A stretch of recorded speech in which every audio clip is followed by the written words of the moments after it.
All India Mahila Congress AIMC की President Alka Lambana Luchinduna ngarangdagi hokhiba Parliament session da chada kunthra Women Reservation Bill mapungfana chana halu haiba demand tauraduna Delhi gi Jantar Mantar da chathakiba nupi singi khongjang adubo Manipur Pradesh Mahila Congress Committee nasu saugatkhre ngarang changsin kiba khongjang adu saugatladuna Manipur Pradesh Mahila Congress Committee ki President Mutum Sarmana hai kumza lising amaga chama pan mariputara taruk lauraga lakliba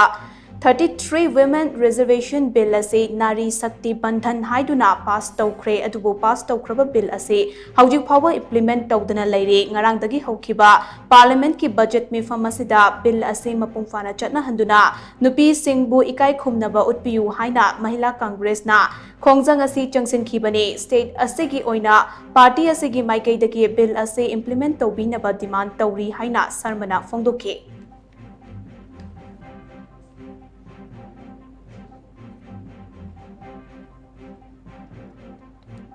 1996 तक होकर लाहौर में लापा में 33 women's reservation है तो लाहौर में लापा से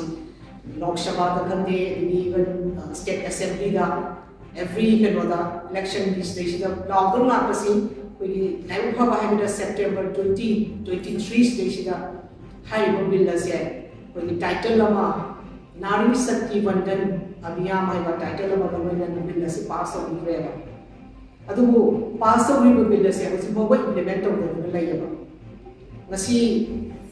मार्च की date 10 देखि होना चथबदौबा पार्लियामेंट सेशन सिदेसिदा हाइबा बिल सिमा पुंफान इम्प्लीमेंट तौबिरमो अमदि नुपी सिंबु इकाय खंदबदु पुंफान उपियु हाइना चंजनबा एराउंडी मदि मणिपुर प्रदेश महिला कांग्रेस कमिटी माइगे दिसु हाइबा बिल असि